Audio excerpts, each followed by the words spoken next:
অসাধারণ। আসসালামু আলাইকুম রহমতুল্লাহি বারাকাতু।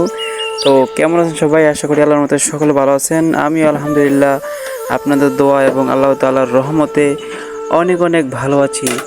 তো বিশেষ করে আজকের আলোচনা বিষয় হচ্ছে, আমি নতুন একটি ব্লগ নিয়ে চলে আসলাম শুধুমাত্র আপনাদেরকে দেখানোর উপলক্ষে। নতুন একটি ব্লগ নিয়ে চলে আসলাম আজকে। বিশেষ করে আজকে বাড়িতে আম্মু কয়েকদিন যাবৎ বলতেছে মুরগার ঘর করার জন্য আর কি। তো আর এই কারণে করতে পারি নাই, অনেক দিন যাবৎ করি নাই। তো আজকে হঠাৎ করে আজকে সিদ্ধান্ত নিয়েছি, না আজকে করে ফেলি কাজটি।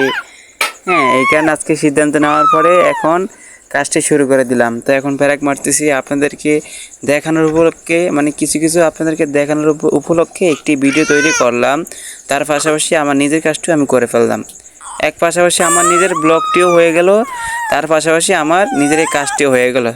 আলহামদুলিল্লাহ, দুটোটা কাজ শেষ করার জন্য আমি একটি উদ্যোগটা নিয়েছি। তো শুধুমাত্র আপনাদেরকে দেখানোর উপলক্ষে আপনারা দেখে আলহামদুলিল্লাহ আপনারা এখান থেকে অনেক কিছু বুঝতে পারবেন, এবং আমাদের মধ্যে অনেকে আছে আমরা প্যারাক কীভাবে মারি, প্যারাক মারতে গিয়ে হাত দিয়ে বাড়ি দিয়ে লাই। হ্যাঁ, তার মধ্যে আমি একজন। আমি আজকে প্যারাক মারতে গিয়ে হাত দিয়ে বাড়ি দিয়ে ফেলছি। এখন আপনাদেরকে কিছুক্ষণ পরে আমি আপনাদেরকে দেখাইতেছি আমি হাত দিয়ে কীরকমভাবে বাড়ি দিছি। প্যারাক মারতে গিয়ে আমার হাত দিয়ে বাড়ি দিয়ে দিয়েছি, এখন হাত পুরো কালো হয়ে গেছে।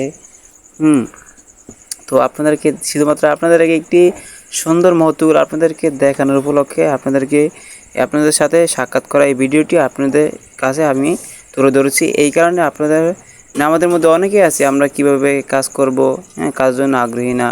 তো আজকে উদ্যোগটা নিয়েছি হঠাৎ করে নেওয়ার পরে দেখি আমার অবস্থা খারাপ, বেশ একটা ভালো না। তো হাতে ফেরাক মারতে গিয়ে হাত দেওয়া বাড়ি দিয়ে ফেলছে, যে একদম দেখতে পাচ্ছেন হাত দেওয়া বাড়ি দিয়ে ফেলছে, আবার হাসে দেখতে পারতেছেন হাত দেওয়া বাড়ি দিয়েছে। ভাই দৌড়তে পারতেছি না, অনেক কষ্ট হয়েছে। তারপরে উনিও প্যারাক মারতে গিয়ে ওনার হাত দেওয়া লাগছে, ওনার হাতও কাটতে গেছে। এখানে দুই পিস, এইখানে আর কি একটার উপর একটা, এখানে আর কি লাগতেছে না। তো আলহামদুলিল্লাহ অনেক ভালো লাগতেছে, সুন্দর একটা মুহূর্ত। তো ভিডিওটি আপনারা দেখেন দেখি এখানে অনেক সুন্দর একটি মুহূর্ত দেখতে পাচ্ছেন। কী দিয়ে মারতেছি ফেরাক পাতার ভিতরে দিয়ে বাড়ি মারছি, বাড়ি মারার কারণেই আর কি বয়ে গেছে। এই যে দেখতে পাচ্ছেন, এই যে এখন বয়ে পড়বো, এই যে বয়ে পড়ছে আলহামদুলিল্লাহ। অনেক ভালো লাগতেছে, সুন্দর একটা মুহূর্ত। ওই দেখেন ওই যে ওই ছেলেটার ওনার হাতও ব্যথা হয়েছে, হাত ব্যথা হয়েছে বলতে হাত কাইটে গেছে আর কি। তো আমার হাত প্যারাক মারতে গিয়ে আমার হাত দিয়ে বাড়ি দিয়ে ফেলছি। এই কারণে আমি ওই যে নারকেল গাছ আছে না, নারকেল গাছের একটি পাতা আছে, এই পাতা দিয়ে আর কি প্যারাকটা মারছিলাম। আশা করি বুঝতে পেরেছেন। এই যে দেখেন কি হাতে সমস্যা হয়েছে, তারপরে এই সিস্টেমটা করে এখানে আমরা এরকম করছি যে এখন দেখেন হাত মোটামুটি করছে। এখন রাত্রে আবার খুব অনেক ব্যথা শুরু হয়ে গেছে। তো এই যে হয়ে গেছে কাজ, আলহামদুলিল্লাহ অনেক ভালো লাগতেছে। আজকে সুন্দর একটি মুহূর্ত, হাসি খুশিতে চলে আসলাম। এই যে দেখতে পাচ্ছেন, এই যে এগুলা সবগুলো আমি করছি। এত মেয়েরা হাতটা কাইটে ফেলছে। আমি আবার অনেক কষ্ট করে আমি ভিডিওটা টানিয়ে দিছি আপনাদের না দেখতে অসুবিধা না হয়, আপনাদের অতি তাড়াতাড়ি আপনাদের জন্য সংক্ষিপ্তের মতন করে দিলাম আর কি। তো আলহামদুলিল্লাহ আমার কাছে অনেক ভালো লাগতেছে মেরে। এই যে কী সুন্দর বাড়ি দিলে জায়গায় চলে যায়, কিন্তু এই বাড়ি দিছে আর হাত বেয়ে বাড়ি চলে আসছে। আশা করি আপনারা বুঝতে পেরেছেন। তো আপনারা কে কোথা থেকে আমাদের এই ভিডিওটি আজকে দেখতেছেন, আপনারা সকলে কমেন্টস করবেন প্লিজ। আর একটি কথা না বললে নয়, হ্যাঁ, আমাদের মধ্যে অনেকে আছে আলিস্বামী করলে কোনো লাভ হবে না। এক সময় করতে হবে আমাদেরকে এই কাজগুলা।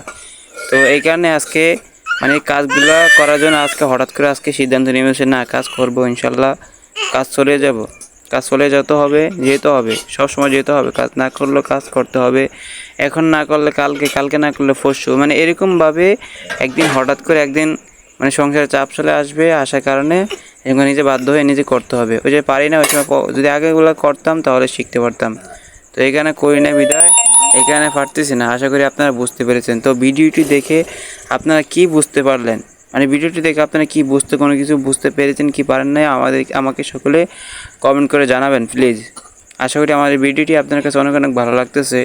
তো আসলে ভাই কথা বলার মতো কোনো বয়স নেই। একটু সংক্ষিপ্ত বলতে একটু বড় একটু আজকের ব্লগটা একটু বড় করছিলাম, তো আপনাদেরকে দেখানোর উপলক্ষে আপনাদেরকে মানে আর কি দেখাবো এই কারণে আর কি আজকের ব্লগটি একটু বড় করেছিলাম।